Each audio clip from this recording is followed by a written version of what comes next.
Chai! Evil grandfather impregnated his friend's granddaughter.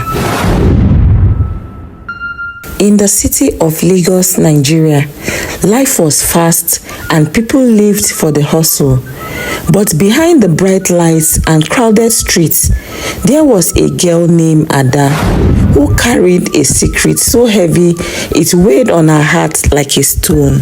But in the few years to come, Ada will only look back and smile at the strength and courage she had to pull through her terrible situation. Come with me as we go through the story of Ada.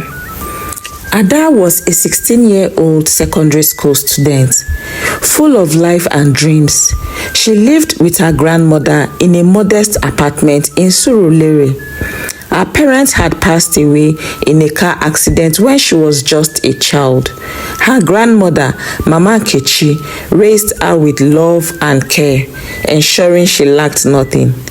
Mama Nkechi had an old friend who was also a very good family friend to the parents of Ada. His name, Baba Sule. Baba Sule has been a very close friend for decades and everyone trusted him. He was known as a wealthy man and a respected elder in the community. One day, Mama Nkechi fell ill. Her sickness worsened and the doctors advised she needed special herbs to aid her recovery. These herbs were rare and very expensive. But Baba Sule, being knowledgeable in traditional medicine, claimed he had them. Mama Nkechi, Baba Sule said, during a visit, "Don't worry, I have everything you need to get better. Ada can come to my house and collect the herbs tomorrow." Mama Nkechi hesitated. He trusted Baba Sule, but worried about sending Ada alone. However, Ada was eager to help. "Mama, it's fine. I'll go and come back quickly," she assured her grandmother. The next morning, Ada dressed modestly and took a bus to Ikeja. Baba Sule's house was in a quiet neighborhood, surrounded by tall mango trees. He welcomed her warmly and asked her to sit. "You must be very tired from the journey.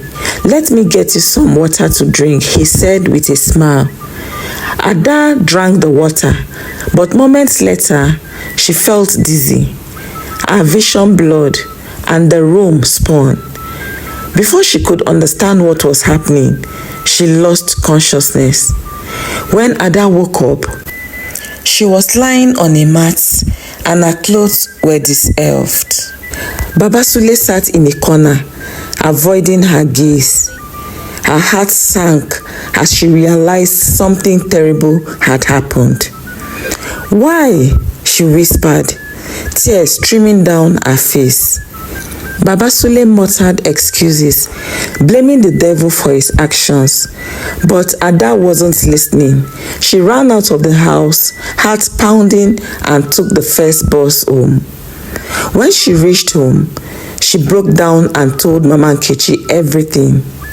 Mama Nkechi was horrified and heartbroken.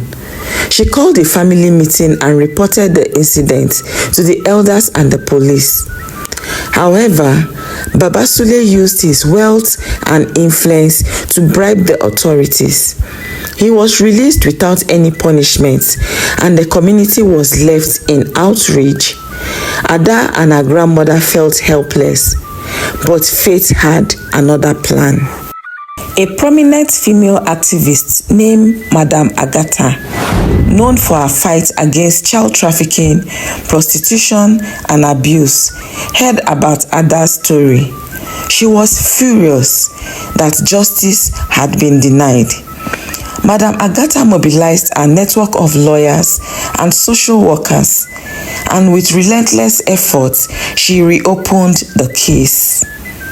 Baba Sule was arrested again, and this time, justice was finally served. He was sentenced to a long prison term, and his wealth and reputation could not save him. Months later, Ada gave birth to a baby girl. She named her Chisom. Yes, Chisom. She said, I name you Chisom, meaning God is with me.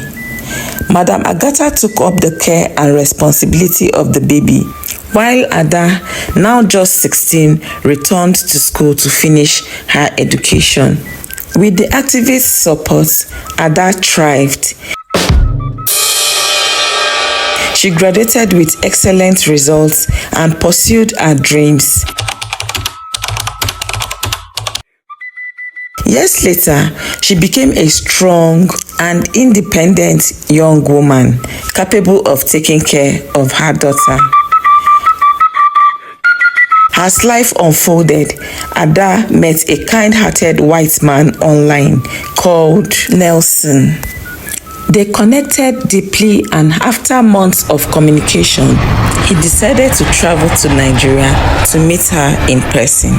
Impressed by her strength and resilience, he proposed marriage. Mama Nkechi and Madam Agatha were so happy to receive Nelson. They were happy that Ada didn't allow her horrible past ruin her future. In less than 2 months, preparations were made and Ada and Nelson were ready to get married. Nelson also had his family in Nigeria for the first time. They came to celebrate with their son and of course see their in-laws.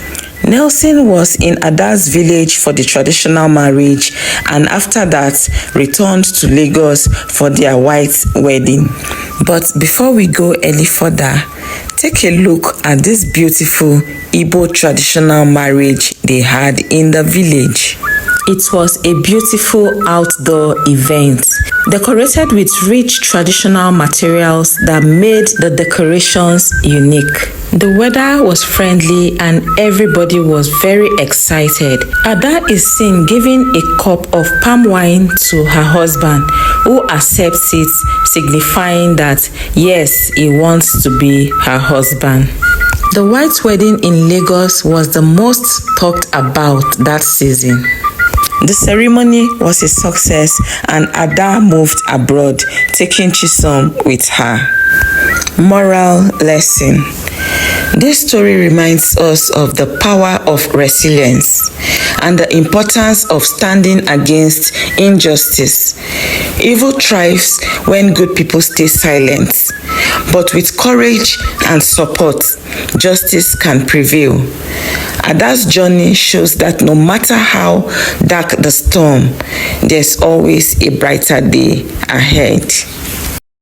Thank you for watching, and if this is your first time of coming across us, please subscribe immediately and turn on the notification bell so that when I post a new video, you will be the first to watch. And if you're already an existing subscriber, hello, thanks for being here. Keep watching as I promise to always bring interesting stories that will keep you entertained and relaxed. Thank you and see you in the next one. Bye.